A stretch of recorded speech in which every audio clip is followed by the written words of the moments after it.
السلام علیکم ورحمۃ اللہ تعالی وبرکاتہ۔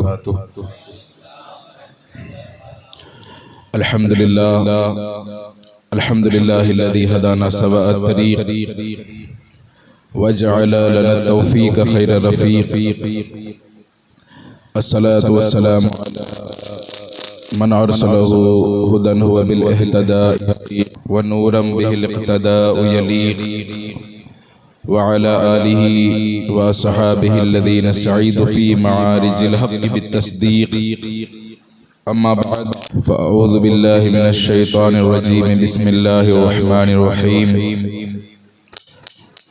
لقد کان لکم فی رسول اللہ اسوۃ حسنہ، آمنت باللہ صدق اللہ العظیم۔ معزز سامعین، میں کچھ عرض کروں، آپ کو سماعت کرے اس سے قبل آئیے ہم سب مل کر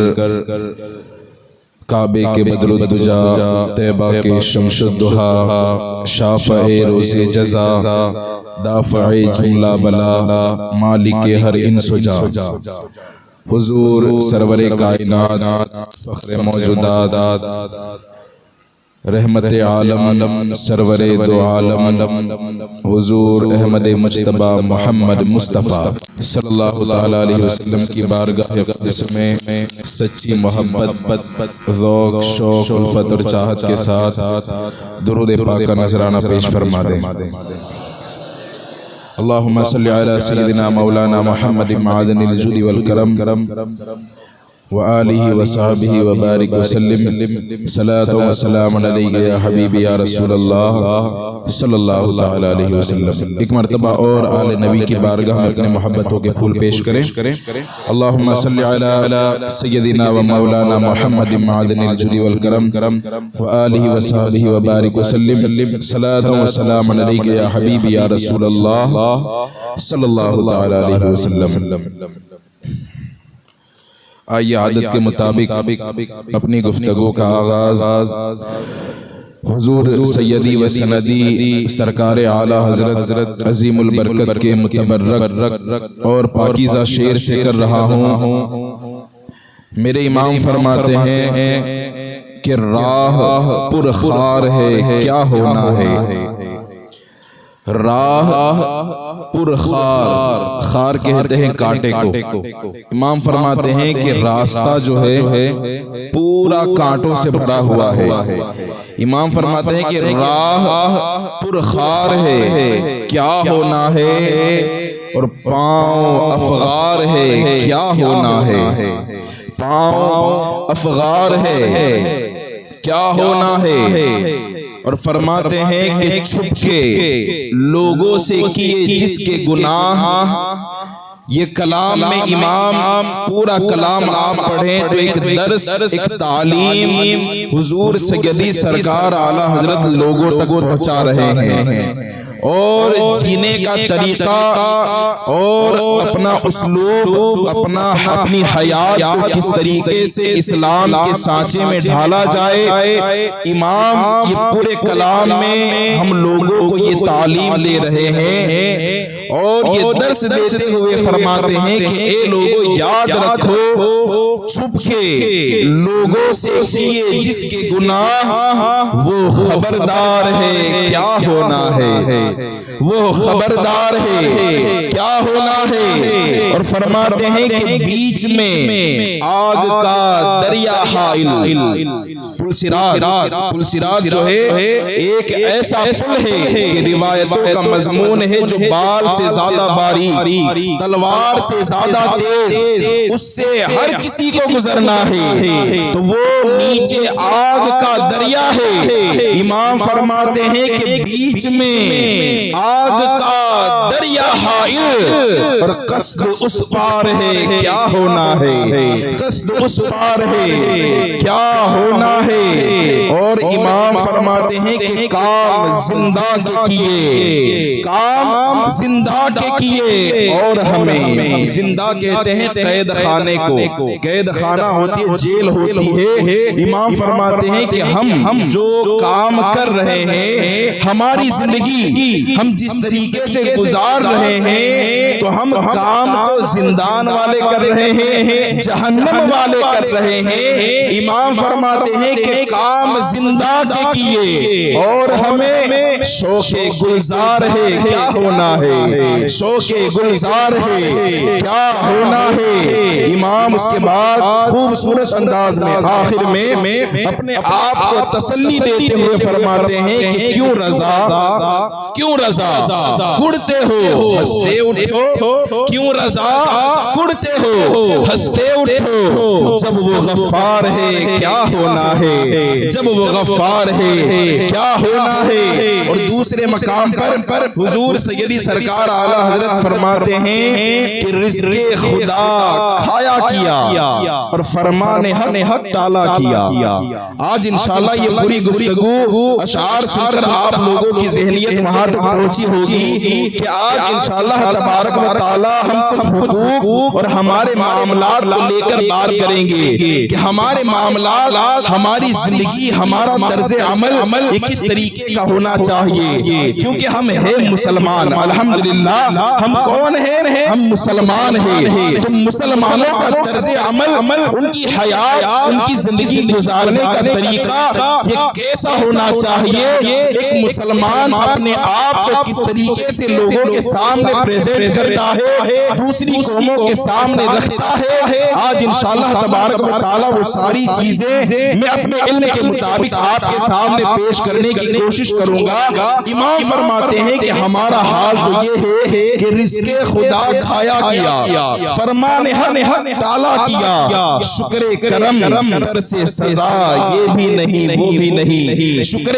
کرم در سے سزا یہ بھی نہیں وہ بھی نہیں۔ معزز سامعین، الحمدللہ آج یہ مبارک دن میں، جمعہ والے مبارک برکتوں والے دن میں، یہ اللہ کریم کا بے پناہ شکر اور احسان ہے کہ ہم اسلام اور ایمان جیسی عظیم نسبتوں کے ساتھ اللہ کے حضور سجدہ ریز ہونے کو حاضر ہوئے۔ اللہ تبارک و تعالیٰ کی بارگاہ میں یہ دعا ہے کہ رب تبارک و تعالیٰ ہمارے ان سجدوں کو اپنی بارگاہ میں قبول فرمائے۔ معزز سامعین، دین اسلام میں حقوق کی بڑی پاسداری ہے۔ حقوق کہ لوگوں کے بارے میں جو حق اسلام ہمیں بتاتا ہے، اور حقوق کا ایک ایسا باب ہے شریعت میں کہ جس میں اگر آپ احادیث کا مطالعہ کریں، مسائل کا مطالعہ کریں، تو آپ کو یہ دین اسلام میں ہر چیز کے حقوق ملیں گے۔ جس طریقے سے فقہا بیان فرماتے ہیں کہ حقوق کی دو قسمیں ہیں، کہ ایک تو حقوق اللہ ہے، اللہ کے حق ہے کہ جو نماز، روزہ، حج، زکوٰۃ یہ سب اللہ کے حقوق میں سے اس کا شمار ہے۔ لیکن یہاں پر دوسرے حقوق وہ ہے جو حقوق العباد ہے، یعنی بندوں کے حق ہے۔ یہاں پر اس کی تفصیل میں بے شمار حقوق یہ شریعت ہمیں بتاتی ہے، جیسے کہ ہمارے زندگی گزارنے کا حقوق میں ہمارے ماں باپ کے حقوق، ہمارے والدین کے حقوق، ہمارے ماں باپ کے حق کیا ہے، ہمارے گھر میں رہنے والی ہماری بہن کا حق کیا ہے، ہمارے بھائی کا حق کیا ہے، ہمارے رہنے والے معاشرے میں ہمارے دوست کا حق کیا ہے، ہمارے پڑوس میں رہنے والے ہمارے پڑوسی کا حق کیا ہے۔ وہی معاشرے میں رہنے والا اگر کوئی غیر مذہب ہے، اگر کوئی دوسرے مذہب سے تعلق رکھتا ہے تو اس کا حق کیا ہے، اور اگر وہ کافر کا حق ہے تو وہ کافر اگر ضمنی ہے تو اس کا حق کیا ہے، وہ کافر اگر مستعمل ہے تو اس کا حق کیا ہے۔ اس طریقے سے شریعت میں بے شمار حقوق بیان کیے، اور یاد رکھ کر چلے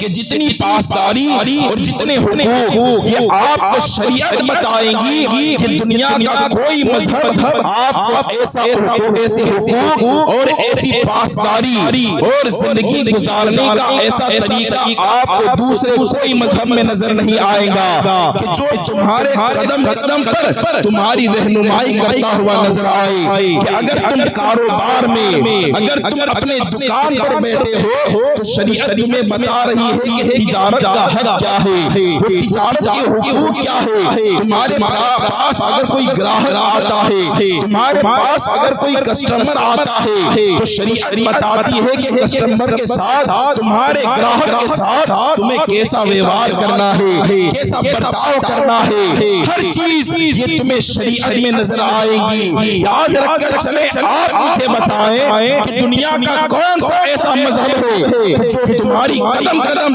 پر ایسی رہنمائی کرتا ہوا نظر آئے، جو تمہیں ایسے حقوق بتائے۔ لیکن اللہ اکبر، یہ شریعت ہمیں ہمارے قدم قدم پر ہمارے حقوق بتاتی ہے، لیکن آج ہمارا حال یہ ہے کہ ہم نے روزہ،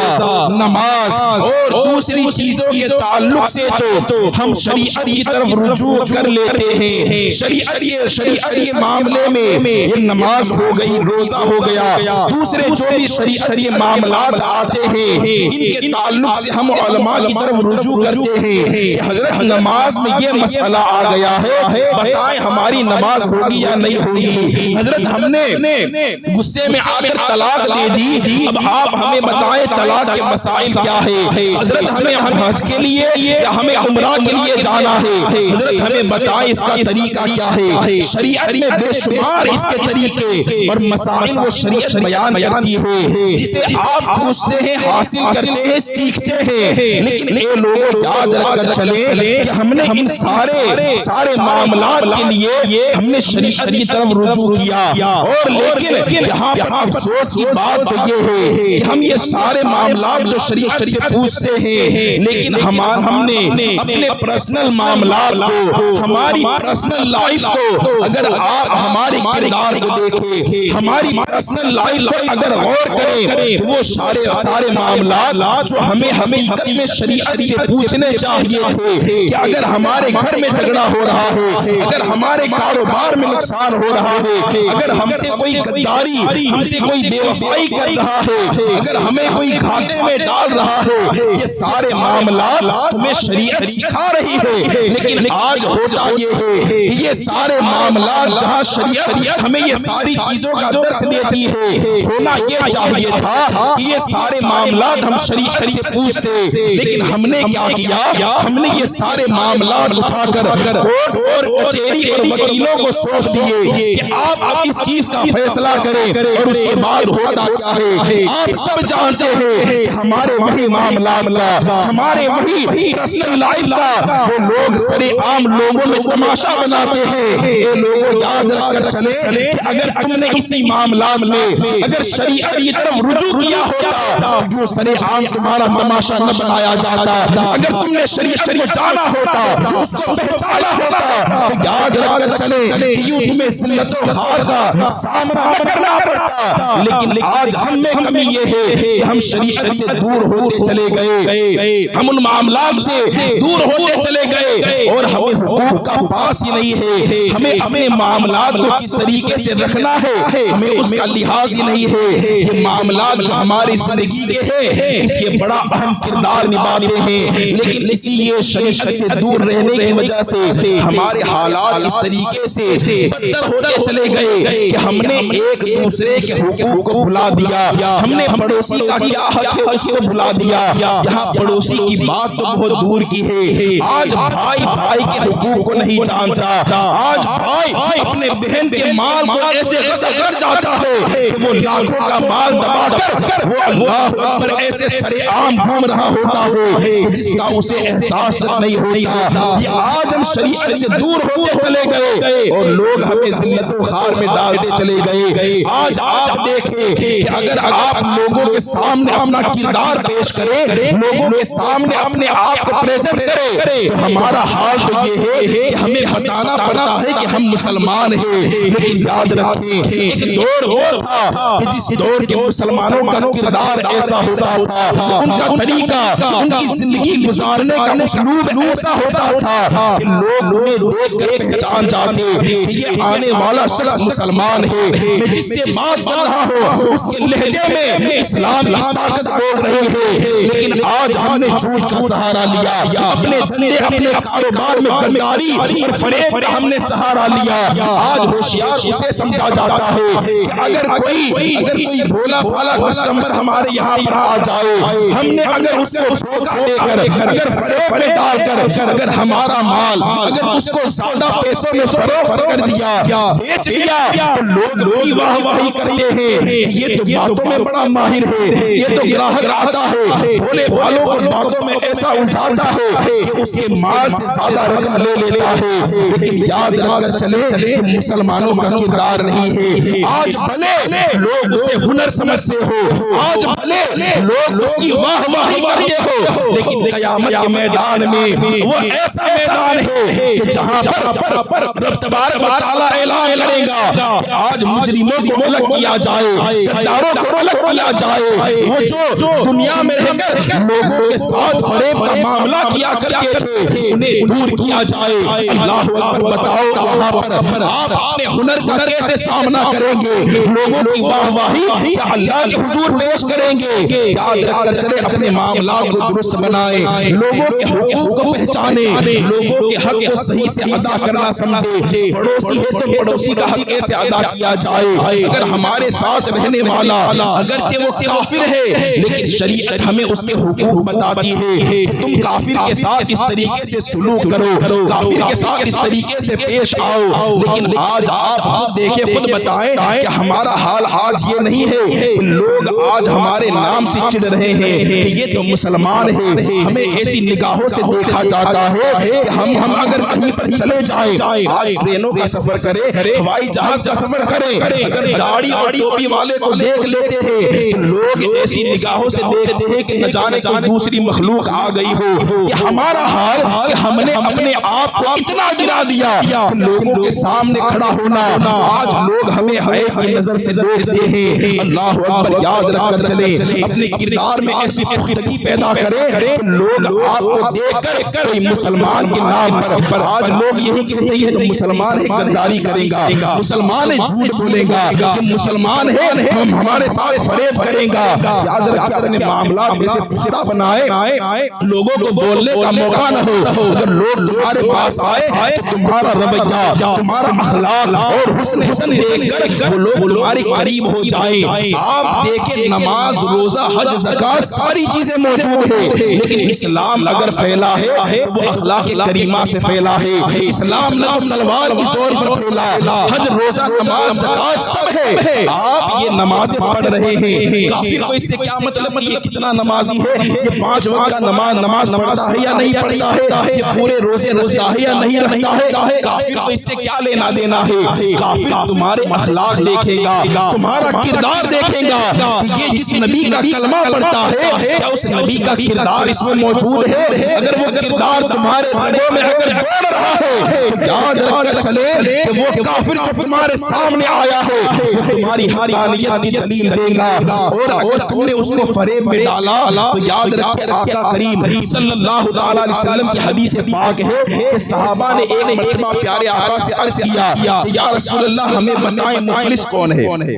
صحابہ نے عرض کیا کہ آپ بتائیں مفلس، قلاش، جس کے پاس کچھ نہ ہو۔ میرے آقا سے پوچھنے لگے، میرے آقا فرمانے لگے صحابہ سے کہ صحابہ بتاؤ قلاش مفلس کون ہے؟ صحابہ نے عرض کیا یا رسول اللہ مفلس وہ ہے، قلاش وہ ہے کہ جس کے پاس دینار و درہم نہ ہو، جس کے پاس مال و دولت نہ ہو، وہ مفلس ہے، وہ قلاش ہے۔ میرے آقا ارشاد فرماتے ہیں صحابہ نہیں، قلاش وہ نہیں کہ جس کے پاس دولت نہ ہو، مفلس وہ نہیں کہ جس کے پاس دولت اور خزانہ نہ ہو۔ صحابہ نے عرض کیا یا رسول اللہ پھر مفلس کون ہے؟ میرے آقا فرماتے ہیں کہ قیامت کا میدان ہوگا، ایک ایسا شخص آئے گا جس کے پاس نمازوں کا ذخیرہ ہوگا، جس کے پاس روزوں کا انبار ہوگا، جس نے اپنے زندگی میں حج کو ادا کیا ہوگا، زکات کو ادا کیا ہوگا، جس کے کھاتے میں بے شمار نیکیاں ہوگی۔ قیامت میں ایسا شخص لایا جائے گا کہ جس کے پاس بے شمار نیکیاں ہیں، لیکن وہ تھوڑی دیر میں کچھ لوگ اس کے پاس ایسے آئیں گے کہ جس کا یہ بندے نے حق مارا ہوگا، دنیا میں رہ کر اس کا ناحق مال جمع کیا ہوگا، وہ لوگ آ کر اس سے حق طلب کریں گے کہ دنیا میں جو تم نے ہمارا حق مارا تھا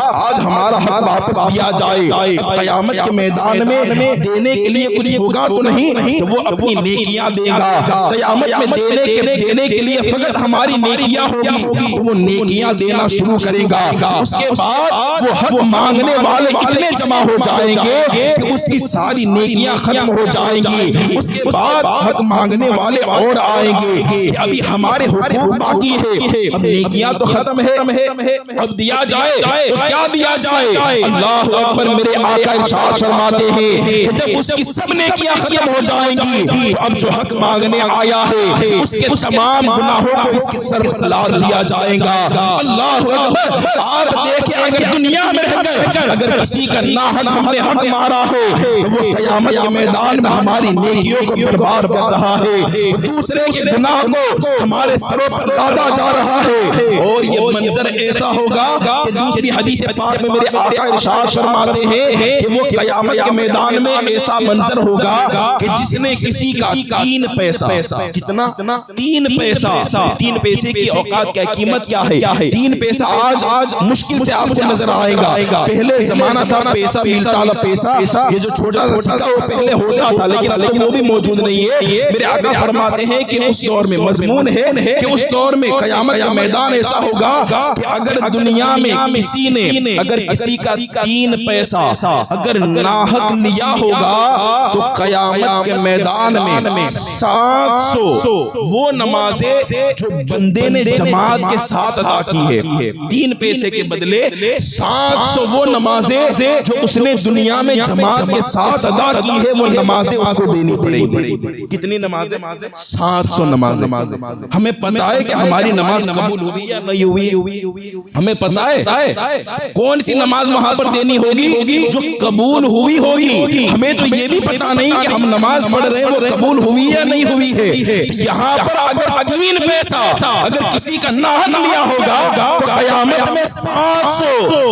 جماعت نماز جو ادا کی ہے وہ نمازیں انہیں سوچ کو ہوگی. اللہ اکبر. آج یہاں پر لاکھوں روپیہ ہضم کر کے بیٹھ جاتے ہیں اور انہیں احساس نہیں ہوتا. ہزاروں اور لاکھوں روپیہ لاکھوں رقم ہم دوسرے کی ایسی ہڑپ کر لیتے ہیں کہ ہمیں اس کا احساس تک نہیں ہوتا. 3 پیسے کا قرضہ اور ادا اتنا ہے, ذرا سوچے جس نے ہزاروں اور لاکھوں ناحق کسی کا ہڑپ کر لیا ہو پھر اس کا حال قیامت میں کیا ہوگا. اللہ اکبر. اپنی زندگی کا معیار پیدا کرے, حقوق کو ادا کرنا سیکھے, لوگوں کے سامنے ایسا برتاؤ رکھے. حدیث پاک میں آتا ہے کہ جب حضور صلی اللہ تعالی علیہ وسلم قرآن پاک میں ہے کہ حضور کی جو زندگی ہے جو حضور کی حیات ہے وہ تمہارے لیے بہترین نمونہ عمل ہے, تمہارے لیے بہترین نمونہ عمل ہے. اگر تمہیں زندگی کا آئیڈل بنانا ہے تو کسی ہیرو کو مت بناؤ بلکہ حضور کی حیات اپناؤ, حضور کی سیرت کو پڑھو, حضور کی سیرت پڑھ کے انہیں اپنا نمونہ عمل بناؤ. قرآن کہہ رہا ہے کہ یہ اسوہ حسنہ ہے تمہارے لیے, حضور کی زندگی تمہارے لیے آئیڈل ہے. اور آئیڈل کیسے؟ اللہ اکبر. حدیث پاک میں آتا ہے جب حضور کا آخری وقت آیا, جب حضور صلی اللہ تعالی علیہ وسلم کا جب آخری وقت آیا تو پیارے آقا صلی اللہ تعالی علیہ وسلم نے حضرت بلال کو بلایا اور آپ نے حکم دیا کہ بلال سارے لوگوں کو مسجد میں جمع کرو, سارے لوگوں کو مسجد میں جمع کرو. جب حضور کا آخری وقت آیا حضرت بلال گئے اور سارے لوگوں کو مسجد نبوی میں جمع ہونے کا حکم دیا کہ حضور نے سب کو طلب فرمایا ہے مسجد میں سارے لوگ جمع ہو جائے. اب سارے لوگ اپنی دکانیں چھوڑ کر اپنے گھروں کے دروازے کھلے چھوڑ کر گھبرائے ہوئے اور اجلت کے ساتھ وہ لوگ مسجد نبوی میں جمع ہوئے. میرے آقا صلی اللہ تعالی علیہ وسلم ایسی حالت میں تھے کہ 2 صحابی کا سہارا لے کر میرے آقا صلی اللہ تعالی علیہ وسلم مسجد نبوی میں تشریف لائے اور اس کے بعد میرے آقا نے اعلان فرمایا کہ اے لوگوں اب وہ وقت آیا ہے کہ میں تمہارے درمیان سے رخصت ہو رہا ہوں اور میں اعلان کر رہا ہوں کہ اگر کسی کا حق میرے اوپر باقی ہو تو وہ مجھ سے آ کر وہ حق لے لے. اگر کسی کا حق اگر مجھ پر باقی ہو تو وہ مجھ سے آ کر اپنا حق لے لے. کئی صحابہ کرام سب صحابہ وہاں خاموش ہیں. ایک صحابی رسول کھڑے ہوئے اور کھڑے ہو کر عرض کرنے لگے یا رسول اللہ ایک حق یہ ہے کہ ایک موقع پر آپ نے مجھ سے 3 دینار یا 3 درہم لیے تھے، یا رسول اللہ وہ مجھے ادا کرے، وہ میرا حق ہے۔ میرے آقا نے فرمایا کون سے درہم کون سے دینار، کیا وقت تھا؟ وہ کہنے لگا کہ ایک فقیر آیا تھا اور آپ نے مجھ سے کہا تھا کہ انہیں 3 درہم یا 3 دینار دے دو، میں تمہیں بعد میں ادا کر دوں گا، یا رسول اللہ یہ وہ ہے۔ میرے آقا نے حضرت فضل کو حکم دیا کہ ان کے دینار اور درہم ادا کیے جائے۔ حضرت فضل نے وہ ادا کیا۔ اس کے بعد پھر میرے آقا نے ارشاد فرمایا اگر کسی اور کے حق باقی ہو، کسی اور کا کوئی حق ہو، وہ مجھ سے آ کر لے لے۔ اللہ اکبر، اے لوگوں ذرا غور کریں، یہ کون کہہ رہا ہے؟ یہ کون کہہ رہا ہے؟ کہ وہ شخص کہہ رہے ہیں کہ جنہوں نے حقوق کی پاسداری بتائی، جنہوں نے حقوق ادا کرنے کا طریقہ بتایا، جنہیں اپنے تو اپنے غیر بھی امین مانتے ہیں، جنہیں ایسا محسوس کرتے ہیں کہ ان سے بڑا امانت دار، ان سے بڑا ایماندار اور ان سے بڑا سخی آج تک کوئی نہیں آیا،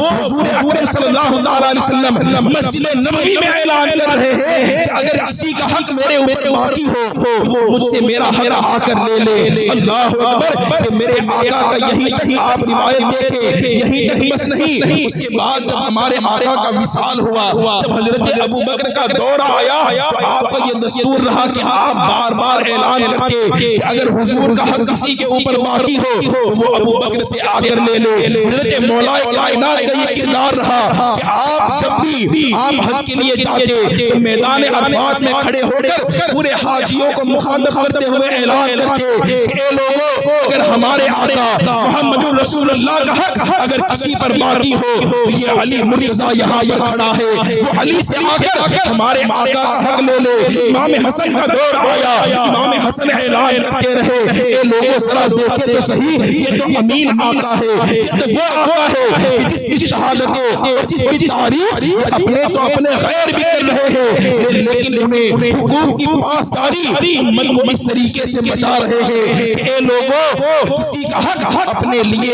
ایسے ہی مت مارا کرو، کسی کا حق ناحق مت لیا کرو، اور یہ ایسی چیز ہے جو تمہاری زندگی کے سارے اعمال کو برباد کر دے گی۔ اپنا نمونہ عمل ایسا بناؤ لوگ تمہیں دیکھ کر، تمہاری زندگی کے طریقے کو دیکھ کر تمہیں مسلمان جانے، یہ نہیں کہ انہیں پوچھنا پڑے کہ یہ مسلمان ہے یا نہیں ہے۔ ایک دور وہ تھا کہ ایک انگریز نے اپنی کتاب میں لکھا تھا کہ ایک راستے سے وہ گزر رہا تھا، ایک انگریز ہے راستے سے گزر رہا تھا، اب گزرتے گزرتے پتھر دیکھا، وہ پتھر راستے میں پڑا ہوا دیکھا، وہ انگریز اپنی کتاب میں لکھتا ہے کہ مجھے ایسا لگ رہا ہے کہ یہاں سے کسی مسلمان کا گزر نہیں ہوا ہے، اگر کوئی مسلمان یہاں سے گزرتا تو وہ راستے سے پتھر کو ہٹا دیتا۔ روایتوں کا مضمون آتا ہے کہ راستے سے پتھروں کو ہٹانا، ایذا دینے والی چیزوں کو ہٹانا، یہ بھی صدقے میں شمار ہوتا ہے۔ تو انگریز ہو کر یہ گواہی دیتا ہے کہ مسلمانوں کا کردار ایسا پختہ ہے، مسلمان ایسے اعلیٰ کردار والے ہیں کہ جو راستے میں پتھر پڑا ہو اسے بھی دور کر دیتے ہیں۔ لیکن اے مسلمانوں بتاؤ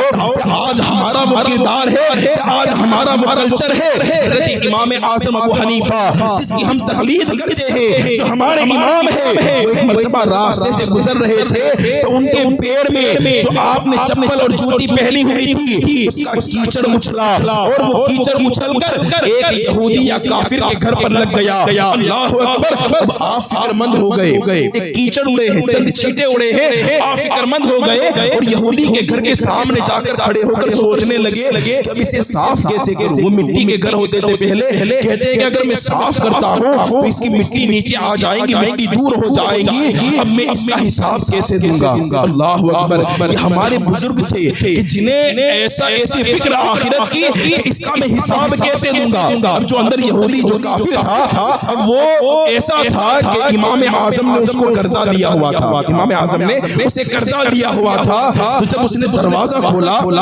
حضرت امام اعظم کو اس نے سامنے پایا کہ امام سامنے کھڑے ہیں، تو اسے یہ لگا کہ امام اعظم جو آئے ہیں یہ قرضہ مانگنے آئے ہیں کہ تم نے جو پیسے لیے تھے، جو رقم لی تھی، اب مجھے وہ واپس کر دو۔ اسے یہ لگا کہ یہ رقم مانگنے آئے ہیں، تو وہ دروازہ کھول کر معذرت کرنے لگا، حضور معاف کر دے، حضور حضور مجھے معذرت دے دے، ابھی میرے پاس رقم موجود نہیں ہے، ابھی میرے پاس پیسے نہیں ہے، جب وہ آئیں گے میں تمہیں ادا کر دوں گا۔ اللہ اکبر۔ امام اعظم فرماتے ہیں کہ سنو میں تم سے پیسے مانگنے نہیں آیا، میں تمہارے پاس قرضہ مانگنے نہیں آیا، یہاں سے میں گزر رہا تھا، راستے سے میرے جوتیوں سے چند یہ کیچڑ کے چھینٹے اڑے اور وہ تمہارے گھر پر لگ گئے ہیں، میں سوچ رہا ہوں کہ ان چھینٹوں کو کیسے صاف کیا جائے، اگر ہاتھ سے صاف کرتا ہو تو تمہاری مٹی نیچے آ جاتی ہے، مجھے فکر ہے کہ قیامت کے میدان میں اس کا حساب کیسے دوں گا۔ اللہ اکبر۔ امام اعظم کی اس اعلیٰ کردار کو دیکھ کر وہ یہودی کہتا ہے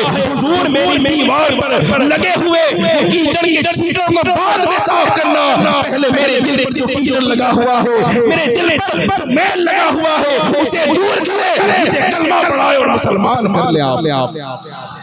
یہ ہمارا معیار تھا، یہ ہمارے بزرگوں کا معیار تھا، لیکن آج ہمارا کردار کیا ہے؟ ہمیں پوچھنا پڑتا ہے، لوگ ہمیں پوچھتے ہیں، آج ہمارے چہروں پر سنتیں نہیں ہے، آج ہمارا کردار ایسا ہے کہ ہمارا لباس، ہماری ہیئر کٹنگ ایسی ہو گئی ہے کہ جو غیروں کے ساتھ، یہودیوں کے ساتھ، نصارہ کے ساتھ میل جول رکھتی ہے، یہ ہمارا طریقہ ہے۔ آپ کو یہ نہیں محسوس ہوتا کہ مسلمانوں کا چہرہ دیکھ کر یہ بھی پہچاننا مشکل ہو جاتا ہے کہ یہ مسلمان ہے یا نہیں ہے؟ اللہ اکبر۔ خدا اپنے کردار کو سدھارے، اپنے معیار کو سدھارے، اور اگر آپ نے یہ معیار کو سدھار لیا تو یاد رکھیں یہ دنیا کی ذلتیں تمہارا کچھ بگاڑ نہیں پائیں گی، دنیا کی طاقتیں تمہارا کچھ بگاڑ نہ پائیں گی۔ وہی کردار میں ایک آخری پیغام دے کر جا رہا ہوں، دل کے کانوں سے سننا اور اسے سماعت کرنا۔ مسلمانوں کا کردار یہ ہوتا ہے کہ ایک مسلمان بھائی دوسرے مسلمان کی تکلیف کبھی برداشت نہیں کر سکتا، مسلمان آپس میں بھائی بھائی ہوتا ہے، لیکن آج آپ دیکھیں ہمارے کردار کی بات کرتے ہوئے بتا رہا ہوں کہ وہاں فلسطینیوں کا حال آپ نے دیکھا،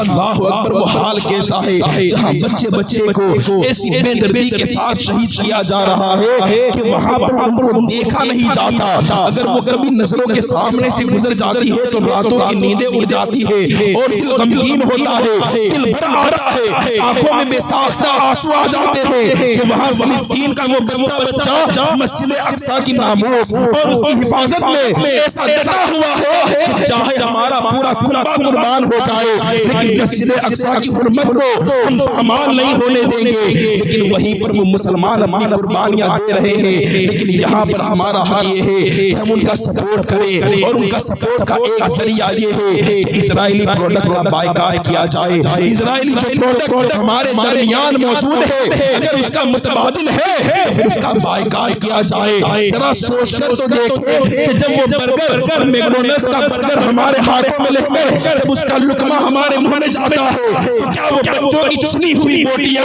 ہماری نظروں کے سامنے نہیں آتی؟ کیا یہی تھمس اپ اور یہی پیپسی اور کوکا کولا تمہارے حلقوں سے نیچے اترتی ہے؟ کیا ان ناسے بچے جو ابھی پیدا ہوئے ہیں ان کا بہتا ہوا لہو تمہاری حلقوں میں کیا اس مزے اور ذائقے میں تبدیلی پیدا نہیں کرتا؟ اللہ اکبر۔ یاد رکھیں ہمارا حق یہ ہے کہ ہم سے جتنا ہو سکے ہم ان کا بائیکاٹ کریں۔ ایک ایسا وقت آیا تھا ایک عرصہ پہلے جب ان کا اسی میکڈونلڈس اور ساری کمپنیوں کا بائیکاٹ کیا گیا تھا، 31,000 یا 34,000 سے زیادہ ان کی کمپنیاں تھیں، اور جب بائیکاٹ کا اعلان ہوا مسلمانوں نے ایسا حسن عمل اور ایسا طرز عمل بتایا جن کی تقریباً 700 سے زیادہ کمپنیاں بینڈ ہو گئی اور ان کو بند کرنا پڑا۔ مسلمانوں کا کردار ہے اے لوگوں آج کردار نبھاؤ اور ایسا بائیکاٹ کرو ان کو ایسی کمپنیوں کو بند کرنا پڑے، ان کو نقصان آنا پڑے۔ اور آج جو بائیکاٹ ہو رہا ہے الحمدللہ مسلمان ایسا حصہ لے رہے ہیں کہ آپ گوگل پر جا کر کمپنیوں کا شیئر کریں تو آپ کو پتا چلے گا کافی شیئر میں گراوٹیں آئی ہے۔ تو یہ کردار اپنا سلامت رکھے اور ایسا نہیں کہ یہ ابھی کے لیے محدود رکھیں بلکہ اپنی پوری زندگی میں ان کا بائیکاٹ کرتے رہے، ورنہ یاد رکھیں کہ یہ لقمے جو آپ میکڈونلڈس کے برگر یا پیزا کھا کر جو لقمے اپنے حلقوں سے اتارتے رہے، جو اس کا پیپسی اور سب پی کر اپنے حلقوں کو آپ تر و تازہ کرتے رہے، کہیں ایسا نہ ہو کہ قیامت کے میدان میں یہی پیسوں کا منافع جو تم نے یہودیوں کو پہنچایا ہے، بچے کھڑے ہو کے تمہارا بولر کر تم سے مواخذہ کرے، تم نے یہ اسرائیل کی مدد کی تھی، آج ہمارا مواخذہ دو۔ یاد رکھے ابھی میں نے بتایا ہے کہ 3 پیسے کے بدلے تمہیں 700 وہ نمازیں جو تم نے جماعت کے ساتھ ادا کی ہے وہ دینی پڑے گی۔ اللہ اکبر، آج ہم لاکھوں کا فائدہ ان کو پہنچا رہے ہیں، ذرا اپنے دامن میں جھانک لیں کہ ہمیں کس طریقے کا طرز عمل اختیار کرنا چاہیے۔ اللہ تبارک و تعالیٰ کی بارگاہ میں دعا ہے کہ پروردگار عالم فلسطین کے مسلمانوں کی حفاظت فرمائے، انہیں فتح یابی عطا فرمائے اور ہمیں سچے مسلمان بن کر اچھے کردار حضور اکرم صلی اللہ تعالیٰ علیہ وسلم کے اسوہ حسنہ عمل پر عمل کرنے کی توفیق عطا فرمائے۔ میرے کہنے میں یا آپ کے سننے میں اگر کوئی غلطی ہو گئی ہو تو میں توبہ کرتا ہوں، استغفر اللہ ربی من کل ذنب واتوب الیہ، لا الہ الا اللہ محمد رسول اللہ۔